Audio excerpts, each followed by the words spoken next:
I just got back from E3 2019. It was an absolute blast, whirlwind of a week.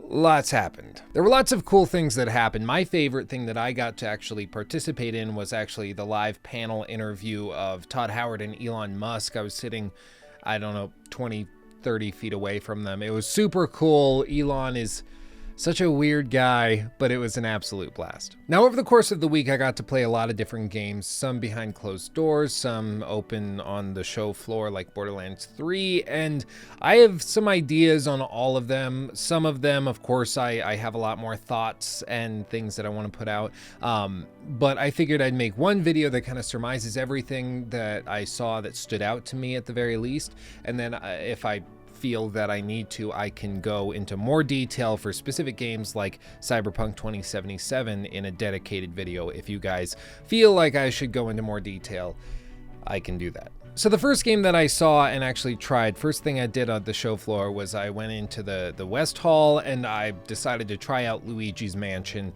which initially the line didn't seem that crazy long, but it was the first day, it was the first game that a lot of people chose to go to, so I ended up standing in line for like 2 hours just because I didn't think about it. And we got to play it. It's roughly a 10 to 15 minute demo. It was a selection that seemed very early on in the game where you do the initial tutorial and then you go and fight one mini boss. The game took a little while to get the hang of. The controls were a little weird, but once you got the hang of it, it worked out really, really well.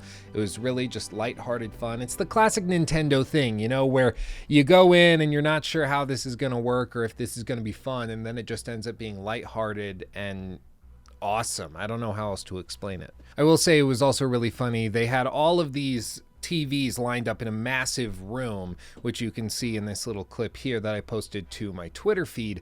And in this room, you get assigned to a TV with its own console and you start playing through your version of the demo.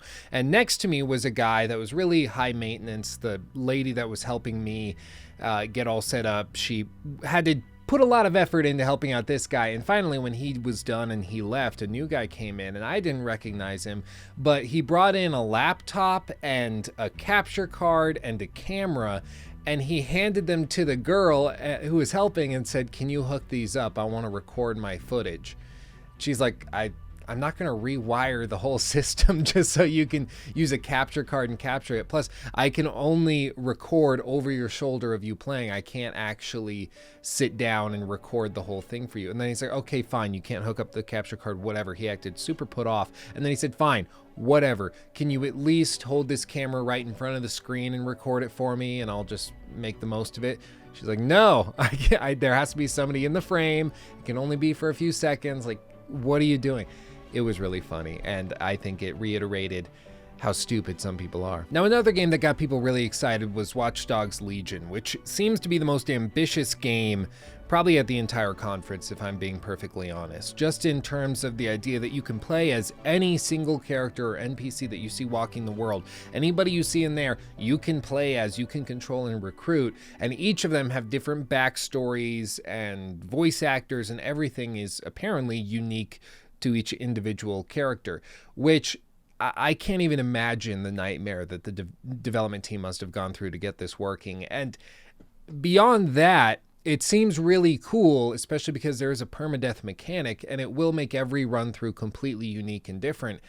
But the question is how variable these are and how much this plays into the cutscenes and the narrative itself. Other games like State of Decay, for instance, have permadeath mechanics where you can technically play as pretty much any NPC in the game, but they don't have a strong narrative. They don't change the cutscenes that you're playing in based on that. It doesn't really do a lot in terms of variability, which obviously seems to be what they're going for with Watch Dogs 3. But this is what Ubisoft does, and this is why I love them as a developer and a publisher, because they always have just these incredibly ambitious ideas. Like, they invented free running systems with Assassin's Creed. They popularized that. They made it what it is today.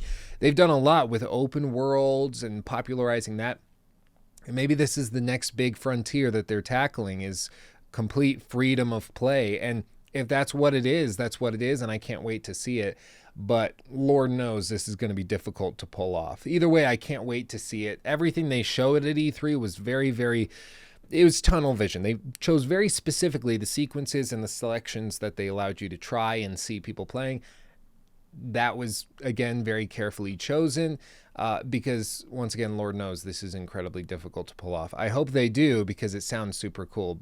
I don't know if it's possible, though. My personal prediction would be that the game is going to be kind of fun and weird, but it's not going to be as fleshed out as everybody would hope that it is, and it's going to leave a fair number of people underwhelmed. And then over the course of the next few years, as they do a couple sequels, especially on next-gen hardware, they get it polished out, and it ends up being remarkable at that point.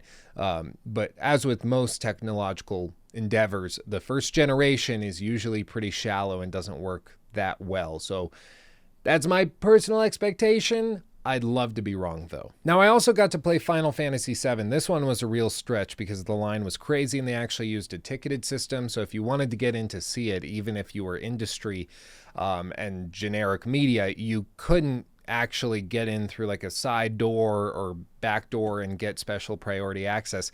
It was straight up. If you wanted to see the game, you had to get a ticket first thing in the morning, and then you would be given a time slot, and that's when you had to show up. Otherwise, you couldn't see it. And we were very lucky. We were able to get in. We did see it on the last day, in the last group of the day, before they shut the whole convention center down. So it was close. It was close, but we actually got to see it. We got to play it for about 15 minutes, and it was the first boss of the game that we actually got to fight. Same footage that was shown off to the public, I believe. And the game controlled super well. Normally, these type of JRPG games don't really sit well with me, but this thing was a blast, and it was fast-paced.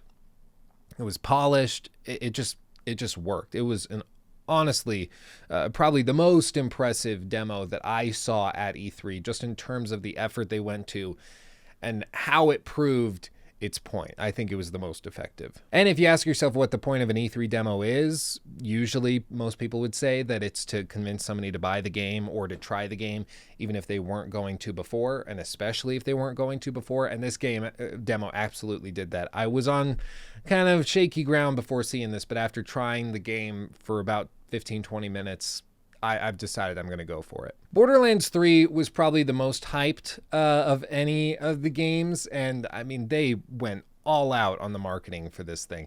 Literally everywhere you turned in the convention center and in the surrounding area in Los Angeles was nothing but Borderlands 3 marketing materials. I can't even imagine how much money they spent on the advertising for this. And they had a huge space in the South Hall or West Hall. I can't remember. Huge space, probably the largest single booth of any game, probably pretty closely tied with Fortnite, but massive, massive space. And they did about 100-person groups siphoning through the demo area, and it was just a quick little run and gun shooting section. Gave you a feel for the weapons. They gave you a lot to try out. Again, really polished. Everybody who's interested in Borderlands 3, I think, is already going to get it. I don't think they need to win over a lot of other people. The only people that are still kind of on the edge are people who didn't enjoy the first few games, and this demo and show off wouldn't really change their mind. So I think it's cool. It's definitely well polished, and it's going to release to a lot of acclaim later in the year, but you know, it did what it needed to do. Now, in an announcement that did not really surprise me, but apparently surprised a fair number of other people, they announced that Fallout 76 is getting not just voice protagonists or voice characters back with dialogue choices and human NPCs, but they're also bringing in the nuclear winter mode, which is, it's battle royale. It's just straight up battle royale. And actually, having played it and tried it on the show floor, I actually think it worked out really, really well. I think the game actually lends itself quite well to battle royale. My only problem is that the variability with the power armor really starts to feel unfair, where it's just, if you get power armor in the initial 5 minutes of the game, then you're pretty much set for the rest of it. And there's certain tricks you can learn to find power armor quicker. So I would balance that out. It seemed like power armor was too prevalent. If they were able to get it to the point where you have to collect all of the pieces individually and then form your own power armor, that'd be great. But then again, most games only last 15 to 20 minutes anyways, so that's probably not worth it. I don't know, it seems to work. Some people are upset about it. I think it's okay. Now, so far we've been talking about games and demos that did the job that they needed to do, that impressed most people and achieved their goals. This next game was probably the most disconcerting of all of them that I saw. So I saw the demo behind closed doors, and they were very serious about it. If you wanted to get in, you had basically one chance. They would actually scan the little barcode on your badge, and after that barcode was scanned, you couldn't leave the line. You couldn't leave and go do something else. If you didn't show up and stay in that group to see the game, then you weren't going to be allowed to see it for the rest of the convention. So you had one shot to actually see it. And they were very, very serious. No cameras, no pictures. If you took your phone out, even to check a text message, they would kick you out of the booth, and you possibly could even get banned from the entire E3 convention. They were very serious about this. And initially I was thinking, okay, maybe that's just because it's hype and we need to protect it and blah, blah, blah. But no, once I saw the demo, it became very clear why they did this. The game does not, in my opinion, look anywhere near ready for a launch. Even a year out, it's not... The demo was basically a collection of each of the major heroes going through, showing off their combat abilities and how they each fight differently. And the way that they had the level designed was such that it was a tiny little arena that you would fight in here as, for instance, Hulk or Captain America or Iron Man or whoever. And then after that, the characters would just immediately shift and you play as a new one, without really any justification narratively or in terms of how they structured it. You just switched characters basically. And then you go to another smaller or roughly the same size battle arena. You take out 4 or 5 guys. Then you might run along a path. And then there was another small battle arena. And then there were a few QuickTime events. And then you go and you swap to Thor. And then he goes and does his thing. It was very, very linear. It was strictly on rails all the way throughout. And there wasn't really any player agency. Visually, people have spoken a lot about this. The game does look kind of weird. I don't have as big an issue with the visual design of each of the heroes. The fact that they couldn't get the likenesses of Robert Downey Jr. and all of these guys, that doesn't really surprise me, just because it would have been so incredibly expensive. So I'm okay with that, especially because they have people like Troy Baker, Nolan North, Laura Bailey. They have a lot of all-star actors and actresses on the team here. So that doesn't bother me. What bothers me is that the game was not really polished really at all, especially in the sequences that weren't shown in the trailer. There was a lot of polish issues. We had pop-in, we had clipping, textures that were artifacting between the two, which is when you have 2 planes in a 3D space that are on the exact same level, and the rendering engine basically can't figure out which of them to put on top and render, so it just swaps really quickly and is very, very jarring. There were a lot of particle effect issues. It just didn't look ready to be shown, and it became very clear why they were so serious about keeping this behind closed doors once we saw that. Now, I was trying to figure out a clear, concise, brevose way of summarizing my feelings towards the Avengers demo, and basically what I said is that it felt as though it were a game from 2010, and it was trying to be a really intense narrative, and they had a fairly high budget for some quality voice acting and mocap. But in general, it felt incredibly outdated. Specifically, the gameplay sections, it looked like they were just straight button mashing square, and then occasionally you could tap L1 or R1 or both at the same time for different special abilities that had a decreasing timer for refilling and refreshing. It just didn't look good. And honestly, I think if it were strictly on rails and it was a 10 to 15 hour narrative and it were really polished, I could live with that, even if the gameplay is pretty mediocre. But the fact that they're trying to pitch this as a long-term narrative with a story that's constantly updating, game as a service, as they said many times, it does not instill any confidence in me. Again, if we ask ourselves what's the point of an E3 demo presentation, it would probably be to either reassure you or convince you that something is awesome if you had your doubts. This did the opposite and actually made me question whether or not this game should be released at all. It really was just not ready to be shown. I think it did a lot more harm than it did good. Now, we also tried out the new Gears of War with the new Hive mode specifically, and it was actually pretty fun. We played it on the intermediate difficulty setting instead of the default beginner mode that they recommended, because we're arrogant and terrible. And it was a really nice demo setup. We actually got to play it on the Microsoft Arena stage where Keanu came out. We were playing like 10 feet away from that spot. They had all these screens and monitors and games set up there. You could take a picture in the Lego, I don't know what car, McLaren, I think it was, that was on stage. It was a really cool space, probably the coolest booth, quote unquote, that any company had. And as we played through it, it was pretty fun. We got to play on the new Elite controllers that don't launch until, I believe, November. It was just a really cool, polished, fun experience. They handed out special commemorative pins if you finish the demo out, and it was a blast. It was just good-hearted fun. My only issue with the new Hive mode was that the ammo pacing and balancing was really weird, and I know it's intermediate. It wasn't the easiest setting, so it should be more difficult.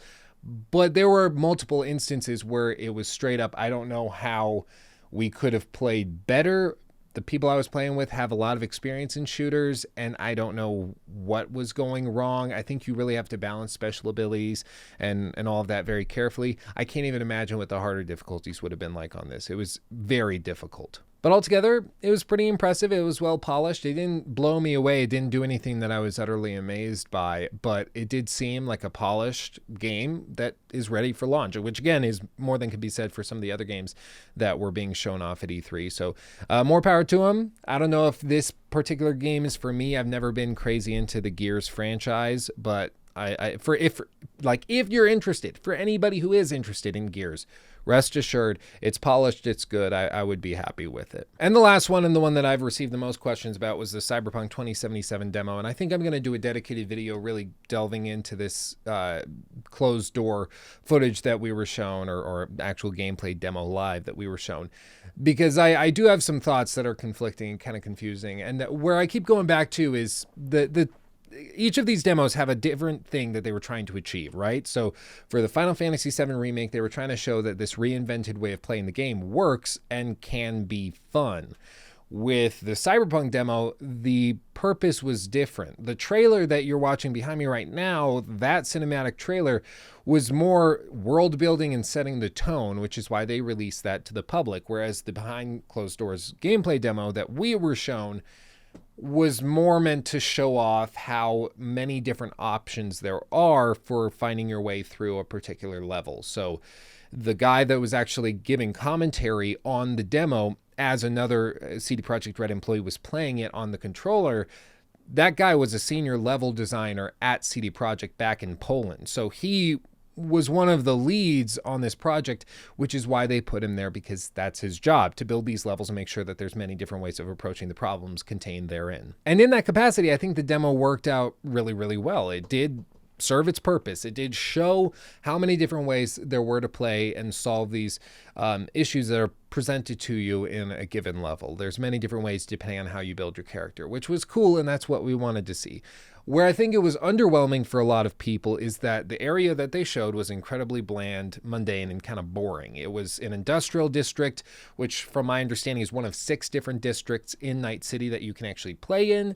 So it just visually was not anywhere near as interesting as some of the other areas we've seen in past demos and trailers. So I think that was a little jarring and underwhelming. And furthermore, it really did seem like they just chose to go to a fairly normal quest roughly in the middle of the game and show you what that played like, which is good. It's good that they're showing us something that's more, I guess, realistic, that's more in line with what most people are going to experience in their average 20-minute section of the game. But I think most people came to expect a lot more from CD Projekt Red and their demos, given what we've seen before and what they've shown off before in terms of narrative polish, in terms of specially built sections.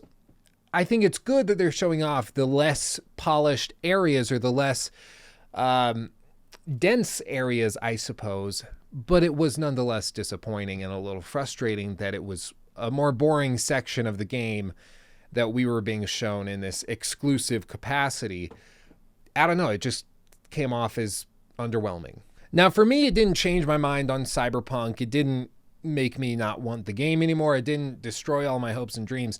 It just reminded me that this is, after all, a game, and it won't be going at 110 miles an hour constantly. There will be moments of levity. There will be moments where you're doing more bland and mundane things, as any game has. And one of the things that made me love The Witcher 3 was not just how fast-paced every single quest was and everything we were doing. We weren't always fighting the griffin that was shown off in a lot of the early trailers. A lot of the time when you're playing The Witcher 3, you're not doing that. You're not fighting big monsters. You're actually going and talking with people, exploring the world, doing your own thing. And that, I think, is the thing to remember. Cyberpunk is made by those same guys. It's not meant to be going at 300 miles an hour, nonstop, crazy action. It's made by the same team that has their expertise based in world building, in character development, in story arcs, in writing in general. And I think that's where the strong suit of Cyberpunk is going to lie. And I think I'm guilty of it, as are many other people, of expecting everything to be crazy, crazy, crazy constantly, because that's all we've been shown. So in that capacity, I think maybe CD Projekt Red was right in tempering expectations and showing, hey, not everything is going to be crazy all the time. Sometimes you're going to calm down and you're just going to go on a pretty regular quest where you're going and you're fighting through this fairly bland area. That's going to happen. And I don't know why I expected differently, but, you know, like I said, it just came off as underwhelming. I don't know what else to say. Like I said, I'm going to go into more detail with this in my dedicated full video on the Cyberpunk demo, because I want to delve into it a little bit more. I'm probably going to do a video on the Todd Howard-Elon Musk interaction that we saw, because that was super interesting, and there was a lot of things that we saw before the cameras were rolling and after the cameras were rolling, and when the camera was just on Elon or Jeff Keighley, who was there for some reason. And I don't know, there were some really interesting interactions beside the god-awful Q&A at the end. But all told, it was a really cool E3. I'm happy that I went, even though Sony wasn't there. I think it was a great experience. I'm glad to have gone. I'm glad to have done it. And I'm thankful to all of you who helped make it a possibility and a reality. So again, thank you. I did learn a couple things about the way that the industry works and the way that all of this works. Basically, if you are wondering whether or not you should go, just remember E3 is and has always been for the media and the industry. They tend to trample on the regular gamers a fair amount, which is too bad, but that's just what it's going to be. The games are, technically speaking, being shown off for the media and the industry, the big influencers, and that's why they're there. The gamers being there just helps pay for everything. That's effectively how they look at it. And for that reason, gamers end up standing in lines for 2, 3, 4 hours just to play one demo, when there's a media guy or some guy that works for IGN South Dakota branch or whatever. He just goes up, shows a special VIP pass, and gets right in without waiting for more than 5 minutes. So it can be a little frustrating and annoying when you see that type of thing, but you just have to remember that's what the conference is. But those are my reactions to everything I saw. If I forgot something, let me know down in the comment section below. I'll try to respond. And like I said, I'll probably do dedicated videos covering each of the major things that I saw before getting back to the regular schedule of things. Next big video is on Days Gone. Big critique on that game. I've been working on it for weeks, and I think you're going to be surprised by some of the things that I say. But that's all from me. Thank you for watching, honestly and truly. I love you all, and I'll see you in the next video. Peace out.